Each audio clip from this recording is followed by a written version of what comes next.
අපබෝසත් පෙර දඹදිව වෙලෙන්දෙක්ව උපන්නේය අපමණ බඩු මුට්ටු රැගෙන වෙළඳාමෙහි යෙදෙන්නේය තම හිතවත් මිතුරෙකු සහ වෙළඳාමේ යෙදෙන කලට මෙම බෝසත් වලලු දුන්නේ අඩුවෙනි බඩු ගත්ත මිලට දීදිගේ බඩු විකුණයි හෙට්ටුව වුව මොහොතකටය බෝධිසත්ව වෙලෙන්දාගේ නම සුපතල කච්ච පුටය කාර්ය මිස නැහැ කිසි විට හිතවත්කම ඔහුට ගමී සේරී වාණිජ නම් විය ඔහුගේ මිතුරු වෙළඳ තෙමි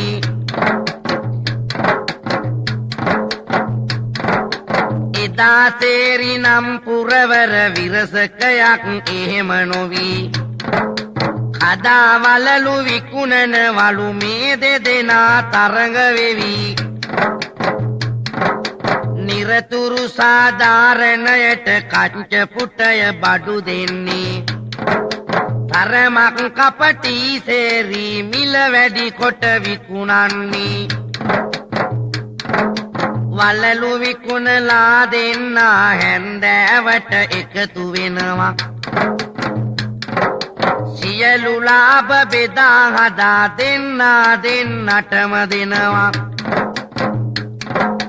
රුවන් පබලු මුතු ඇමුණු දෙදෙනා ළඟ වලලු තිබේ ගමින් ගමට විකුණන විට සුළු මුදලක ලාභ ලැබේ කසී රටේ අයෝධාවේ මිනි ඇමුණු පබලු වසී කරයි දුටුවන් මුතු පර යන සියලු ගමින් ගමට වලලු රැගෙන ඇවිදින විට කලින් කලට දොරින් දොරට රහස් කියති ළමිස් සියම් තොලින් තොලට වෙළඳ දෙදෙන ගමින් ගමට යන අතරෙදි වෙළඳාමට නිබද සිදු පුවත විරිඳුවෙන් අවසර පැවසීමට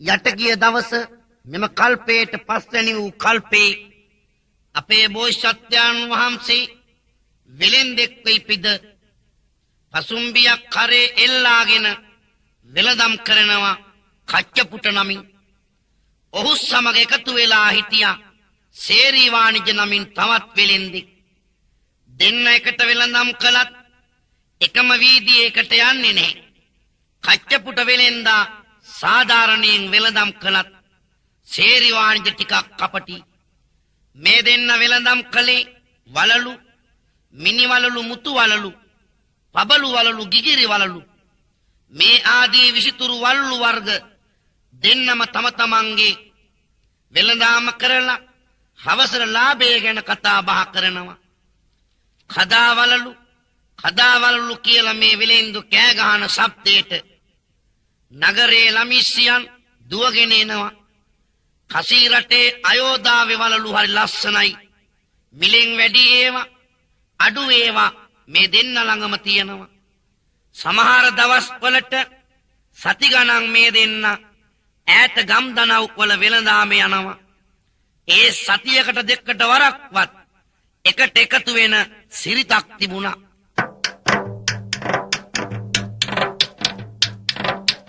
අන්දපුරේ සිටු මැදුරකි නම පවතින තාම සිටු සම්පත් නැහැ දකින්න මැදුරේ හැමදාම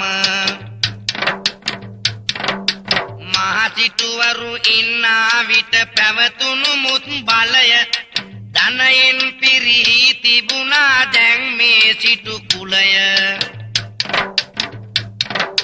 මිත්තනියොයි මිනිබිරියයි මේ මැදුරේ ඉන්නේ තුන් වේලෙන් වේලක්වත් නැහැ දෙන්නම කන්නේ අවුරුදු 12යි මිනිබිරියගේ වයසත් ප්‍රියම නව යෞවනියක් වී නැත දැරිවිය නම් තවම හැඩට අඳින්නට ආසයි මේ ලස්සන දැරිවි ඒත් අනේ අණ්ඩ දැමූ සලු පිලි ඇය පෙරවි වෙළඳා මේ යන්න කියා අර වෙළඳුම් දෙන්න නීලවාහිනී ගඟුලින් එගොඩට පිවිසෙන්නා සේරී වාණිජ වෙළෙන්ද වලලු පොදිය රැගෙන සිටු මැදුරේ ඉදිරි පිටින් යන්නට යයි එදින වලලු කියන හඬ ඇසුණා දැරිවියට වලලු ගන්න ආසාවක් ඇති වෙයි ඇගෙලයට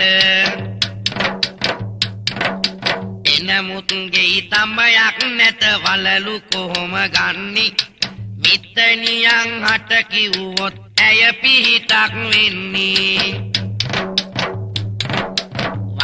වලලු කියන හඬ යලිත් ඇසෙයි කනට කොහොම නමුත් වලලු ලැබේවිද පෙර කල පිනට මෑණියන්ද සිතානන්ද සිටියානම් මෙමට වලලු ලැබෙනවා ඇත්තයි පුරවන්නට අතට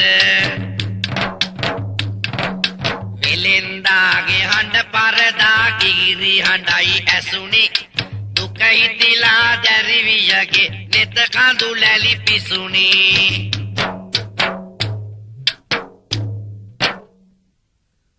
අන්දපුරේ එක්තරා සිටු කුලයකින් පැවතියෙන සිටුගෙයක් තිබුණා දැන් ධනෙන් පිරී ගින් මේ ගෙදර සියලු දෙනාම මිය ගිහින් ඉතිරි වෙලා හිටියේ වයසක මිත්තණියයි අවුරුදු 12ක විතර පුංචි මිනිබිරියයි හරියට කන්න අඳින්නවත් තිබුණේ නැහැ දවසක් මේ පුංචි දැරියට ඇසෙනවා සේරි වාණිජ වෙලෙන්දාගේ වලලු කියන හඬ ඒත් වලලු ගන්නෙ කොහොමද අනේ මගේ පියාණන් මෑණියන් හිටියානම් අත් දෙකම පිරෙන්න වලලු අරන් දෙනවා පුංචි දැරිවියගේ ඇස් දෙකට කඳුළු පිරෙනවා වලලු දැම්මම අත් දෙක කොච්චර ලස්සනද ගිගිරිසල වෙන සද්දය කොතරම් මිහිරිද ඒත් මොනවා කරන්නද අපි දුප්පත් නිසා මිත්තණියට කියලත් වැඩක් නැහැ ඒත් නිකමට හරි කියලා බලන්න ඕනි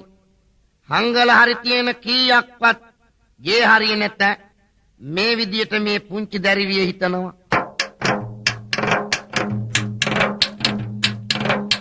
වලලු වෙලෙන්දෙක් යනවා මිත්තණියේ අන්න අනේ මටත් වලලු දෙකක්වත් අරගෙන දෙන්න තඹයක්වත් ගෙදර දොරේ නැති බව දුව දන්නේ කොහොමද කියපන් මම දැන් වලලු අරන් දෙන්නේ වලලු අරන් නොදෙනවා නම් කන්නේ නැහැ රැට මටත් නොදෙන වලලු ඉතින් ගෙන දෙන්නේද කාට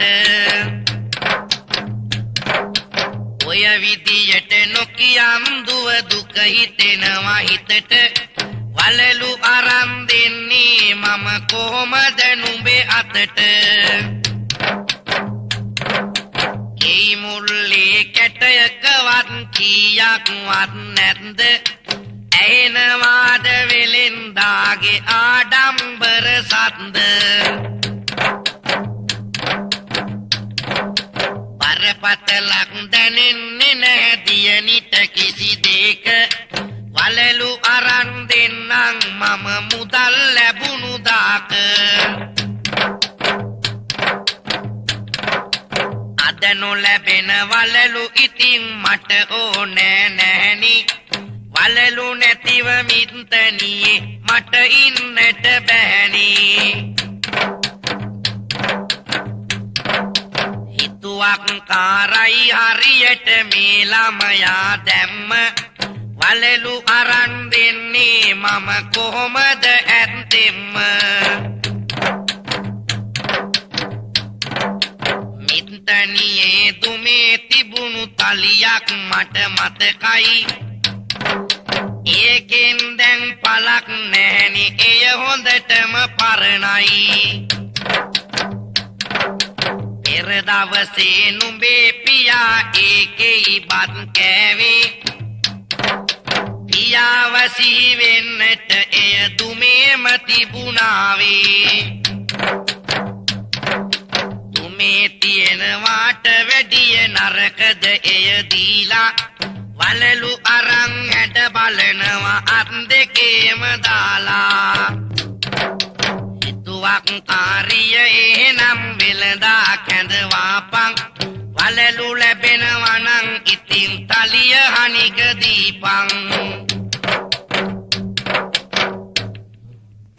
පුංචි දැරිය මිත්තනියට කරදර කරනවා වලලු අරන් දෙන්න කියලා ගේ හරියක තඹ දොයිතුවක් නැහැ කොහොමද දුවේ මං වලලු අරන් දෙන්නේ අනේ අත්තම්මේ වලලු නොලැබුණොත් මං කන්නෙත් නෑ බොන්නෙත් නෑ මේ හිතුවක්කාර දරුවට කියන දෙයක් තේරෙනවයි මුදල් ලැබුණු දාක වලලු අරන් දෙන්නම් එතකොට දැරිය කියනවා අත්තම්මේ අර අපේ දුමේ කළු ගැහිච්ච තලියක් තියෙනවා මතකද ඒ තලිය දීලා වලලු ගනිමු දුවේ ඒ උඹලගේ පියාණන් මහසිටුතුමා කෑම ගත්ත තලිය ඉතින් ඒ සිටුතුමා සිහි වෙන්නත් එක්ක ඒක තියෙන්න ඕන මිත්තනිය මෙහෙම කියනවා පුංචි දැරිය පසුබසින්නේ නැහැ නැවතත් කියනවා මෙහෙම දුම් කාපු තලියක් දුමේ තියනවට වැඩිය නරකද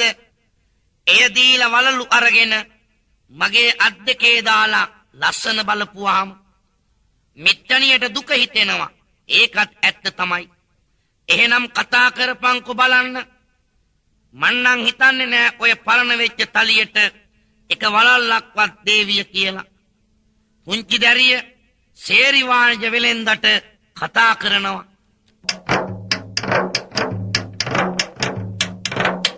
අඬ ගැහුවට වලලු ගන්න තඹයක් වත් ගෙයි නෑ අද තලියක් ගෙයි දුමේ තියේයි එයට වලල්ලක් දෙනවද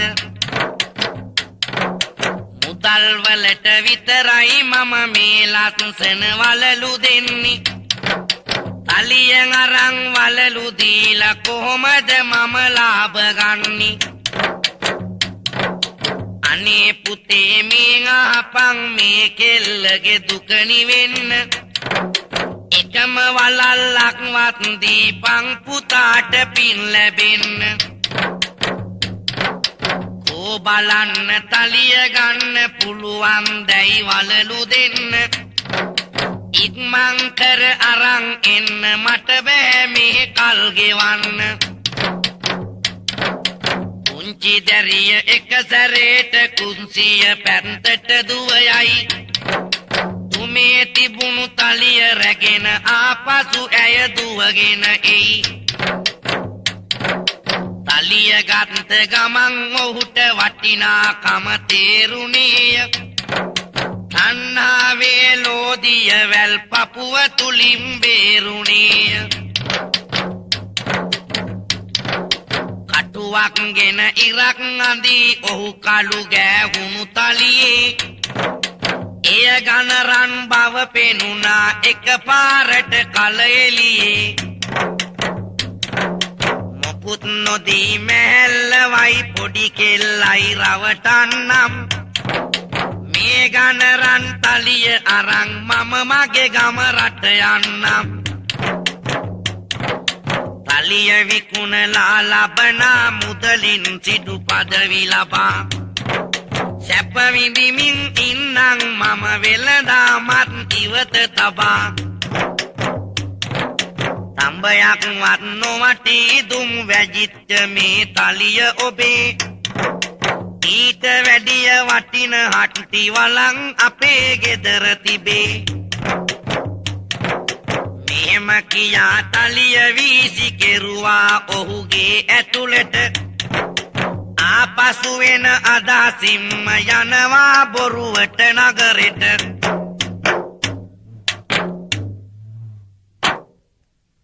සේරි වාණිජ්‍ය වෙලෙන්දාට කතා කරලා මිත්තනිය කියනවා අනේ පුතේ අපේ ගෙදර එක තඹයක්වත් නැහැ.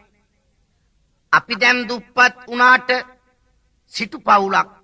අපි ඒ කාලේ සැප සම්පත් අපමණ වින්දා.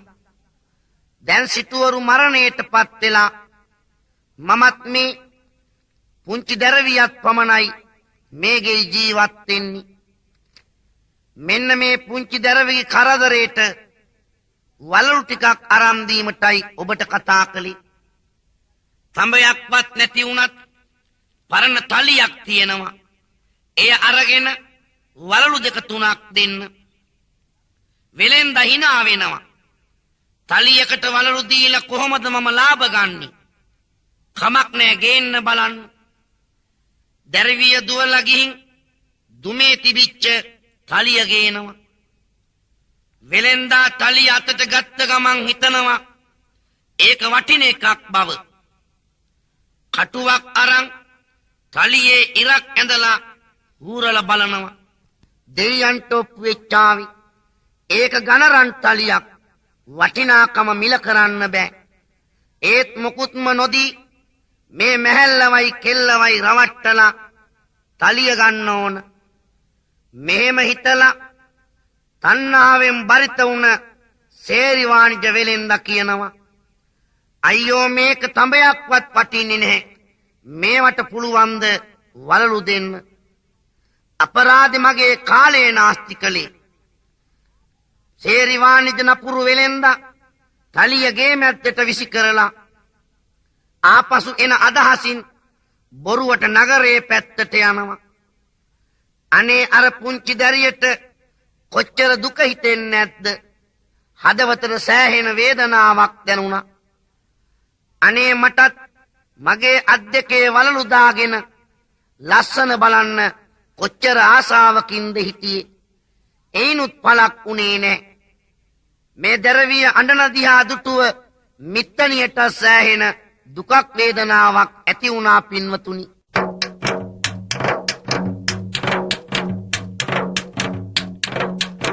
කච්චා පුට වෙලෙන්දගින් පසු ඒ වීදියට එනවා.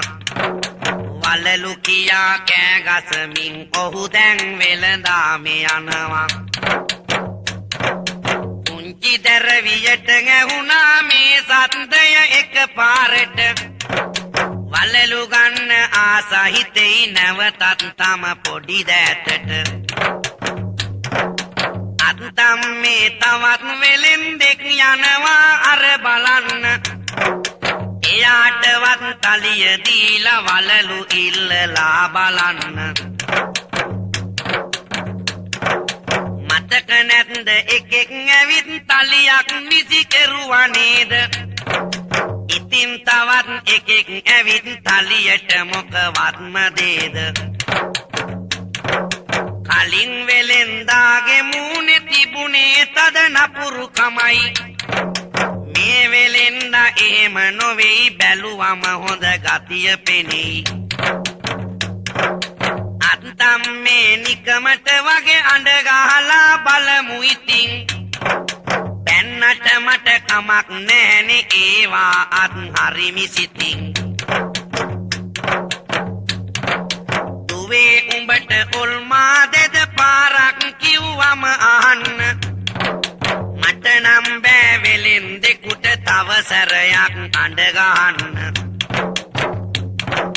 චම්පලාට රේණුකාට වලලු තියේ අත් පුරවා. මගේ දෑතම පාළුයි මේ ඇය පෙන්වයි අතහරවා.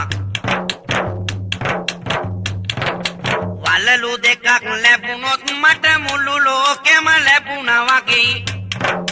එතකොට මම තවත් හැඩයි අත් දැක්කම හරිම අගේ. අත්තම් මට දුක නැතිවද පුංචි දුවගේ අත දැක්කම. ලීලයි කමලයි රේකයි වලලු දමනවා ඔක්කොම. එනම් දුව අඬ ගහපන් උඹ ගිහිල්ලා වෙලෙන්දාට. පැන වැදුනොත් මම නන්නේ මොකුත් කියන්නේ එයාට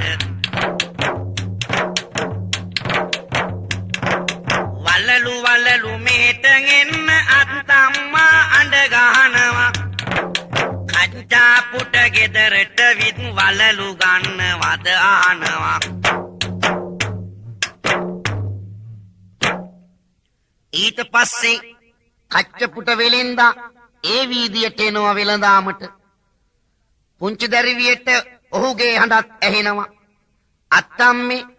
අත්තම්මේ තවත් වෙලෙන්දෙක් අඬ ගහමුද බලන්න ඔබට ලැජ්ජ නැද්ද දුවේ එකෙක් ඇවිත් තලිය විසි කරලා ගියා මේ මිනිහා මොනවා කියලා කරලා යාවිද දියණිය කියනවා කලින් වෙලෙන්දා අසත්පුරුෂයෙක් මූණත් නපුරු පාටයි මේ වෙලෙන්දා එයා වගේ නෙවෙයි සීදේවි පාටයි බැන්නත් අපේ ඇඟේ ගෑවෙන්නේ නෑනේ බලන්නකො මගේ යාළුවෝ ඔක්කොටම වලලු තියෙනවා චම්පට රේනුට ලීලට කමලට රේකට මට විතරයි නැත්තේ අත්තම්මට දුකක් හිතෙනවා ඇත්තටම මේ වෙලෙන්දා නම් ටිකක් යහපත් පාටයි සමහර විට වලල්ලක් දෙකක් දෙන්නත් බැරි නෑ එහෙනම් අඬ ගහපන් දුවේ බලන්න ඔන්න බැන අඬ ගැහුවොත් එහෙම මම නම් මොකවත් කියන්නේ නැහැ තේරුණාද දියණිය සතුටින් ඉපිලී යනවා දුවලා ගිහින් කච්චපුට වෙලෙන්දාට ගෙදරට අඬ ගහනවා වෙලඳාන්නනි මුදලක් නම් අප අත මිට නැත්තේ තලියක් ඇත වලල්ලකට එය අරගත යුත්තේ කෝ බලන්න අම්මේ එය අරගෙන එනවාද එන්නට හැකි නම් නැගනිට වලලු දෙනවා නේද තලිය ගත්තු ගමන් ඒකේ වටිනාකම දන්න කච්චපුටට තරු විසිවේ මුදලුත් නැහැ දෙන්න අම්මේ ගණරම් තලියකි මෙය වටිනවා බොහොම මේ ඔක්කොම බඩු දුන්නත් ඒකට මදි මෙහෙම පුතේ කලින් ආපු වෙලෙන්දා බොරුවකි කීවේ අඩමදටක් වටින්නේ නැහැ යනුවෙනි පැවසුවේ නුඹේ පිනට තමයි රත්තරන් වූයේ මේක වලලු දෙකක් දීලා නුඹ අරගනින්කො මේක 500ක් කාවනුසා 500ක් බඩුද දෙන්නම් අම්මේ එනමුත් වටිනාකම අඩුද පලම් දණ්ඩ පසුම්බියක් ගෙන ගම රට යන්න මේවාගෙන මසුරන් අටකුත් හැකි නම් දෙන්න කංචා පුට තොටුපළ වෙත එයූ සුළු විලස මසුරන් අට තොටියටදී එගොඩට යයි විගස සේරී සිටු මැදුර වෙතට නැවතත් එයි ඔන්න බලන්න අර තලිය දෙන්න වලලු දෙකක් දෙන්න මේ නැගනිගේ මුහුණ බලා මම කොහොමද යන්නේ දුක හිතුණා ඒකයි මේ මා ආපසු එන්නේ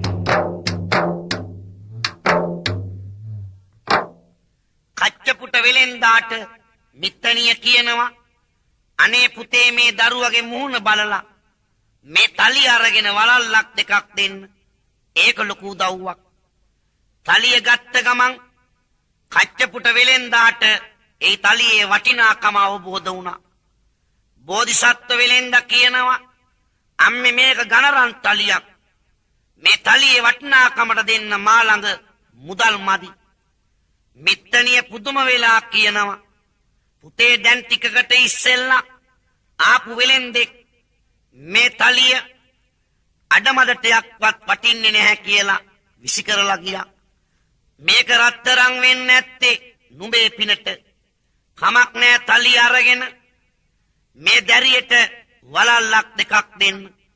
කච්චපුට කියනවා ඒක හරි නෑ අම්මි. මේ මා ළඟ තියෙන මසුරම් 500යි මසුරම් 500ක් වටනා බඩුයි අරගෙන මට තලිය දෙන්න. පළම් දණ්ඩයි පසුම්බියයි මග වියදමට මසුරන් 8කුයි විතරක් දෙන්න. තලිය අරගෙන කච්චපුට ඉක්මනට නීලවාහිනී ගම්තොටුපළට ඇවිත් තොටියට මසුරන් 8 දීලා එගොඩ කරන්න කියනවා. ඒ අතර අර කපටි සේරි වාණිජයා ආපසු එනවා මිත්තණියේ ගෙදරට. ඇවිත් කියනවා මේ නගාගේ මුහුණ බලලා මම කොහොමද යන්නේ? කෝ අර තලිය දෙන්න වලලු දෙක තුනක් දීලා යන්න කියලා. නපුරු වෙලෙන් දෙකි තොපණං කපටි කට්ට සූර දුව පිය යන්නට මෙතනින් දෙමිල පත් පාර. නුඹ ගිය පසු වෙලඳ කෙනෙක් මේ ගෙදරට ආවා. තලියත් ගන රත්තරන් යනුවෙන් ඔහු කීවා. 500ක් මසුරන් සහ බඩු මුට්ටුත් දුන්නේ. තලියත් ගෙන ඔහු ගම රට ගිය බව පවසන්නේ. බඩු මුට්ටුත් මසුරන් සහ මුදලුත්ගේ ඇතුලේ දමලා ඔහු දුව යනවා වෛරෙන් හද පතුලේ. ලක්ෂයක්ම වටින තලිය අහෝ අහිමි වූවා. මේ පාඩුව කොහොම ඉතින් ගන්නද මම වාවා. පළම් දණ්ඩ මුගුරක් ලෙස දකුණු අතට ගත්තේ. කච්චපුටය කොයිබද දැන් කොයි පැත්තේද ඇත්තේ. හදවත තුල දුස්නාගිනි ඇවිලෙනවා අම්මි. කච්චපුටය තමයි මාව මේ විපතට දැම්මේ. ඕකව මම තියන්නේ නෑ ඔළුව දෙපළු කරමි. තලිය අයිති මටයි ඒක ඔහුට එය නොදෙමි. අතට ආව වස්තුවක් මම ඉවතට දැම්මි. මොන පවක්ද පළ දුන්නේ අයියෝ බුදු අම්මි. සේරි එනවා තොටුපළ වෙත කෝපෙන් ඇවිද. දුටුවා ගඟ මැද්දේ යන්නේ කච්චපුටය නේද.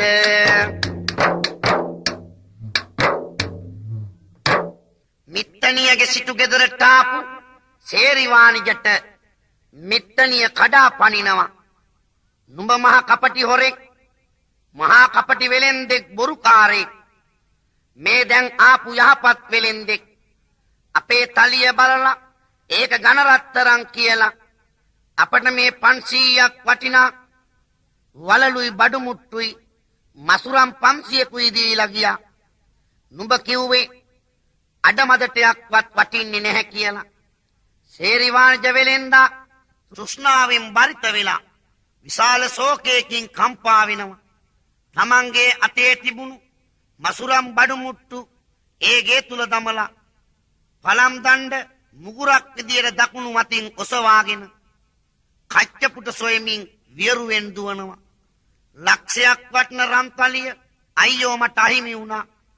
කච්චපුටය දුටුවොත් ඌ මරලා මට අයිති තලිය අරගන්නවා. මොන අවාසනාවක්ද මේ පළ දුන්නේ.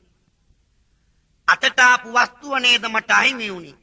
අයියෝ මගේ ප්‍රමාදය තමයි වරදට මුල. මුලින්ම වලල්ලක් දීලා තලිය ගත්තනම් ඉවරයි නේද. වියරුවෙන් වගේ ඔහු නීලවාහිනී ගඟේ ඔරු තොටුපොළ වෙතට එනවා. දෙවියනේ අර ගඟ මැද ඔරුවෙන් යන්නේ කච්චපුටය නේද. ඉරිෂාවෙන් ක්‍රෝධයෙන් වෛරයෙන් බරිත වුණා.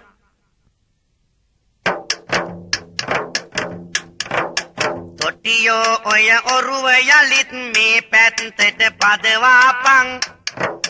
කච්චපුටයෝ මට හිමි වුණු තලිය ගෙනත් මට දීපන්. සේරි වාණිජ මොර දෙයි මේ විදියට බෑ අහන්න. කච්චාපුට තොටියා හට අනදෙයි ආපසු නොයන්න තුස්නාගිනි ඇවිලෙනවා මුවගින් ලේ වැගිරෙනවා පපුව පැලෙන්නට එනවා බෝසත් යන්නට යනවා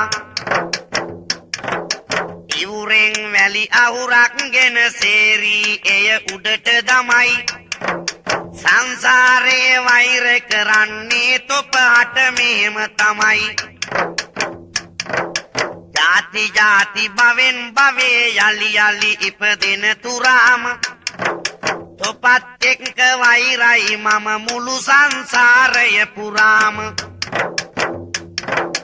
අවසානයේදී පපුව පැලී සේරී වාණිජ මලය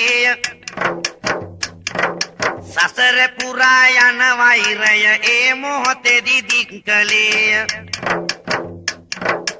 ඒ භවයේ සේරී වාණිජ වූයේ දේවදත්ත කංචාපුට වෙලෙන්දාය මතු බුදුවන බෝධිසත්ත සසරේ පැවතුණු දෙව්දත්ගේ වෛරයේ මුල එතනයි වෛරගින්න නිවී ගියේ නිමි නිවනට ගිය පසුවයි බෝසත් බුදු උණු පසුවත් සංඝ සසුනේ මහාන වෙලා දෙව්දත් මස්සිනා වෙලා කල යුතු හැම දෙයම කළා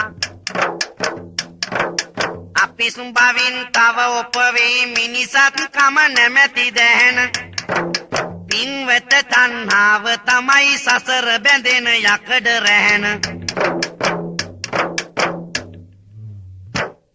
ගම්තෙරට ආපු සේරි වාණිජ කෑ ගහනවා තොටියෝ ඔරුව මෙගොඩට පැදපන් කියලා බෝධිසත්ව කච්චපුට වෙලෙන්දා තොටියට කියනවා එපා පදින්න එගොඩටම පදින්ට කියලා තොටියා ඔරුව ආපසු හරවන්නේ නැතිව එගොඩට පදිනවා සේරි වාණිජ වැලි අවුරක් අරගෙන උඩ විසි කරලා කියනවා මේ වැලි ඇටයක් ගානි මම තොපට වෛර කරනවා කියලා එසේ වෛරයෙන් මත් වුණ සේරි වාණිජ වාව ගන්ට බැරුව නීලවාහිනී ගන්තරේදී හදවත පැලී මරණයට පත් වුණා පින්වතුනි ඔබ සමන් යොමු කළේ සේරි වාණිජ්ජාතකේ නැමැති ආදර්ශමත් කතා පුවතටයි එදා සේරි වාණිජ වෙලා උපන්නේ දේවදත්ත ස්ථවිරයන් වහන්සේ එදා කච්චපුට නැමැති දැහැමි වෙලෙන්දා වී උපත ලැබුවේ අප කාන්තිමත් ශාන්තිනායක ලෞතුරු සම්මා සම්බුදු අමාමෑණියන් වහන්සේ